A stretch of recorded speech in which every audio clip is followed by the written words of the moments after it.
video, new car. I'd gone back and forth on if I wanted to throw together a video on this vehicle I've had for a few months. As anyone that watches my channel knows, when I pick up used Acuras, I go down an OEM rabbit hole and I spend way more than I should, but I want everything to be as original and perfect as possible. So I run into these problems where I have a really old or older car, there's no longer parts, and then I really deep dive trying to find the original pieces to put it back to OEM spec. I've been looking for a daily commuter that got good MPG, because as we all know, the MDX Type S, the TLX Type S, they don't get good MPG. They're in the teens, and the NSX gets great MPG, but I'm not driving that on a daily basis. So I was looking for something relatively inexpensive, you know, maybe 10K or under. I wanted good MPG and I wanted a manual because I really missed having a manual. And I had looked at a variety of cars, but really like niche vehicles.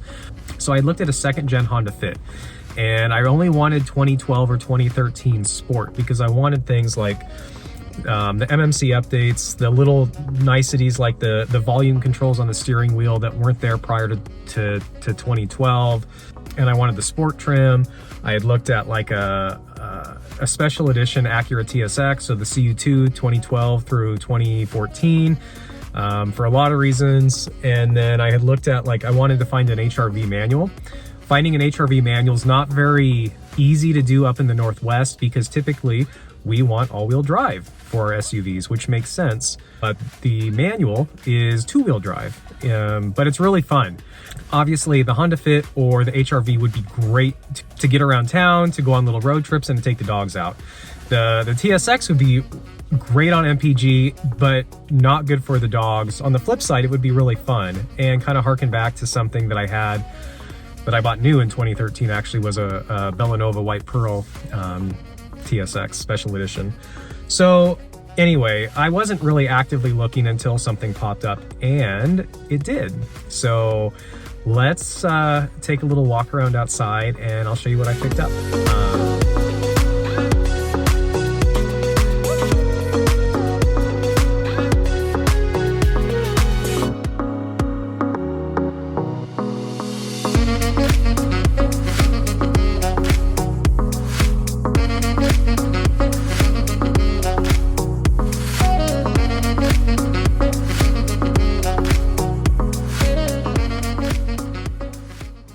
So here we are, the 2013 Acura TSX Special Edition 6-speed manual.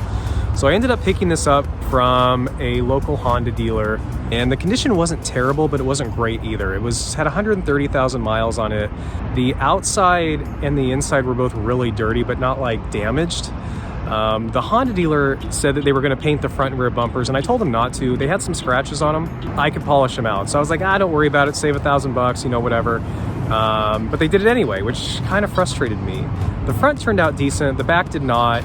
I'll show you why.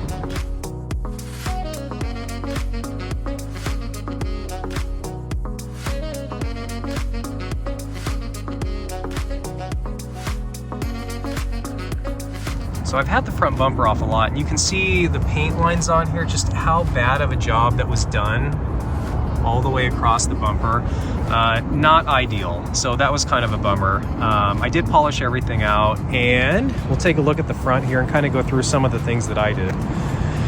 So I ended up painting all the black pieces black. We got down here. When I got the car, the grille was off. There was overspray everywhere on here, overspray on here.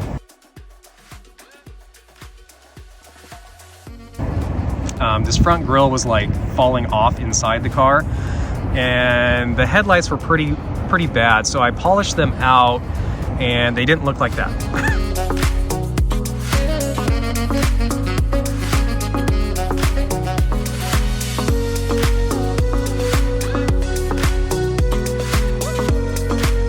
So I ended up buying brand new headlights for both sides, and as you can see, the headlights completely changed the age of the car. I love them because when you put the new ones in, the car looks almost brand new.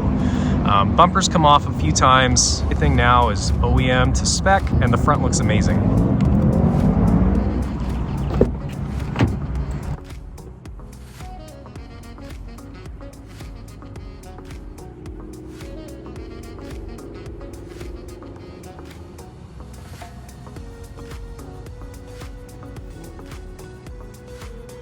So the inside did not look like this when I got it. This is where the most work went into everything.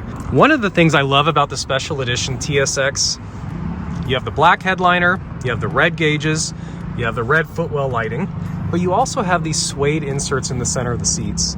They really enhance the look of the car. They elevate it, they give it that sporty touch, and it feels really good. So in getting these though, most TSXs, especially in this 2012 through 2014 timeframe, this leather isn't leather, it's vinyl, and it rips and it tears and it's in really bad condition. This one was perfect. So as you can see both sides, there's some wear on the seat bolster over there. However, both sides are in really good condition. The suede doesn't show up great on camera. However, I'll put some before and after pictures in a lot of these things. The seats were really bad. Really bad. They were stained. You had sweat stains all over both sides.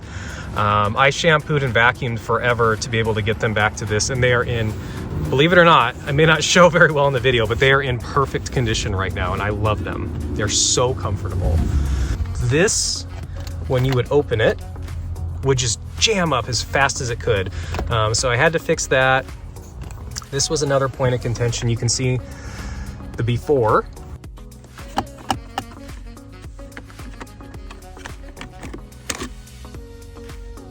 And then the after. So I had to replace this entire piece, which was extremely expensive, like really expensive. But everything works now as it should, and it's all put together. So that was a great touch.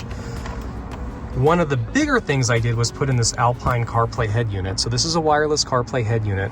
When I had my 2013 brand new, I put in an Alpine or Pioneer DA120 in mine. I was one of the first people that put in a doubled-in CarPlay head unit in their TSX way back in the day, and I wanted another one pretty bad, so I was pretty familiar with putting this in. I ran into a couple hiccups just because this is an older vehicle, so the grounding in it isn't ideal, especially with the amplifier, but eventually we got it in.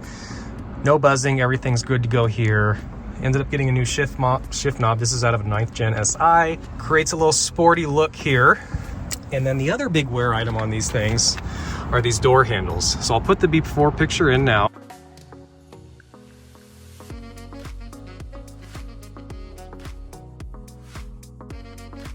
And then we'll transition to the after, and you can see how good this is, right? Well, it's good because I had to buy a brand new door handle, and I bought them for both sides. The interesting thing about this, it almost has a gel coating on it. So what happens is it doesn't get scratched, but things get gouged into it. And the only way to get that off is literally to polish it down. But when you do that, it becomes glossy. So it's not even very attractive when it's done. So I took the door off, obviously replaced the handle, realized someone had had the door off before and they had broken this housing. So I bought a new tweeter housing, put that in. One of the fun things was going to the junkyard and found a new shelf for in here. So I put that back to OEM spec as well, having the shelf right in here, because when I got it, didn't have that. We fixed the moonroof up there. It was not aligned. So at this point, that was pretty much it. But the best part about this car is really the MPG. I'm regularly getting over 500 miles to the tank.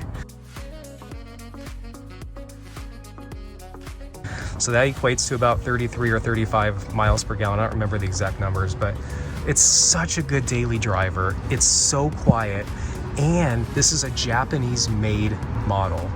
So you know how tight all the tolerances are on everything. There's no squeaks, there's no real rattles to speak of. It's fun with the manual transmission, no LSD, unfortunately. But it gives me back that nostalgia. I have a lot of fun driving it. It's K24, it's a super reliable motor.